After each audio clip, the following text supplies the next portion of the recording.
Hi there, Steve Rubis, the Fix-It IRO for Rafficchio Investor Relations. As many of you know, last week was the NFL Draft, so today we want to talk about the NFL Draft and investor relations. The NFL Draft is a great exercise in talent evaluation.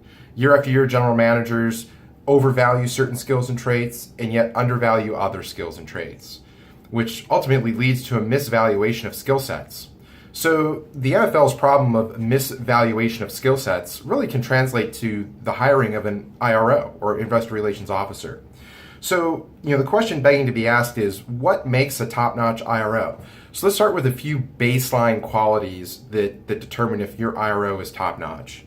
First, responsiveness to investors and management. Second, the ability to innovate and create an engaging investor relations program. Third, the ability to continuously educate both investors and management on the story and what's going on in the industry. And fourth, an ability to drive information flow between the company, the industry, and investors. Now, beyond this baseline set of characteristics, we think there's a two-part test that really helps separate the wheat from the chaff. And the first test is, what is the IRO's comfort level with Reg FD? Meaning, if the IRO comes from a traditional non-Wall Street background, he or she may be gun shy in terms of setting up meetings with investors. They may be reluctant to do calls with investors on their own. They may be reluctant to set up meetings or phone calls between investors and the C-suite. And this is a problem. Second, the ability to drive information flow. The best IROs are able to drive information flow from the company and from the industry to investors and back to the company. This is what creates a really, truly engaging investor relations program.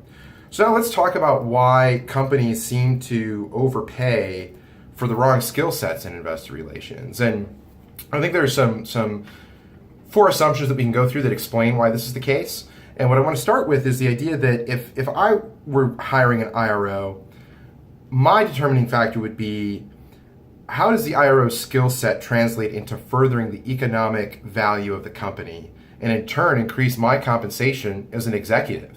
What surprises me is that in the IRO hiring process, this compensation and monetary aspect of investor relations seems to be completely overlooked, which surprises me.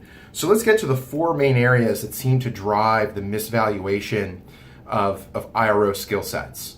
So the first is a very predominant anti-sell side bias. There are a lot of C-suite management teams that have been either lit up or put in the crosshairs of an analyst, and therefore they're very negative on analysts. They're like, I don't want to hire someone who's going to question me. It's given the sell side the reputation of having sharp elbows, meaning that they can't collaborate with the team. I'm not sure this is necessarily the case. Secondly, IR is traditionally a communications role. So therefore, historically, it was a role where you're setting up meetings, conversing with people, and driving conference travel. A lot of times, a traditional communications IRO may not have the finance background, which leads to the skill sets that are developed on the sell side, meaning running comp sheets, following research, tracking consensus, building the company financial model, gets farmed out to the 12th man on the IR team. Third, focus on IRO tenure. It seems that a lot of companies really gravitate toward how long have you been an IR person? And there's two ways to look at this. So my bias is that, I spent 10 years on the sell side, so I view that 10 years as investor relations experience. But I think there's a school of thought that believes that investor relations experience is only the time that you spend as an investor relations officer. To me, this makes no sense, because a sell-side analyst's daily job is to relate to investors and to pick up the phone and dial for dollars. I mean, essentially, if you're not talking to investors as an analyst, you're not making money. And fourth is there's a persona out there that IR is really a glorified secretary. I've come across several interviews where the biggest pain point that comes out of the interview is, I need someone to book my travel to conferences. And my view is, if your biggest pain point is booking travel, hire an admin. You don't need an IRO. You're wasting money. You're spending way too much if your IRO, all they're going to do is book your travel. You're not optimizing the position if that's what you're looking for in an IRO. So really, to get the best IRO, you really got to look at the game tape. It's just like in football. People thought Jerry Rice wasn't going to be a great football player, but Bill Walsh could tell by watching the game film that this guy was going to be great. And it's the same thing for IROs. is the IRO skill set translatable to the new company or the new industry that he or she is looking at? And then, ultimately, can he or she actually play the position? I mean, just because you've sat in a seat for 10 years doesn't mean that you're great at investor relations. It certainly means you could be good at investor relations at your firm, but it doesn't mean that's going to translate to the next stop. And then, let's talk about, what does my game tape look like? When I think of my investor relations game tape, I think of three things. Innovation, a lot of you know me as the self-publishing IRO. Informative. My investor decks were very informative. They weren't the most elegant, but what I took pride in is that I went out of my way to find real information to educate investors, to make for a better story, and to get people more engaged with our stock.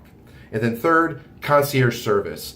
A lot of you know my emails of the earnings release, investor deck when it's updated. We all know that the buy side struggles when they're covering 200 companies. They are not always going to know that your company is front and center, and you need to make their life easier as an IRO.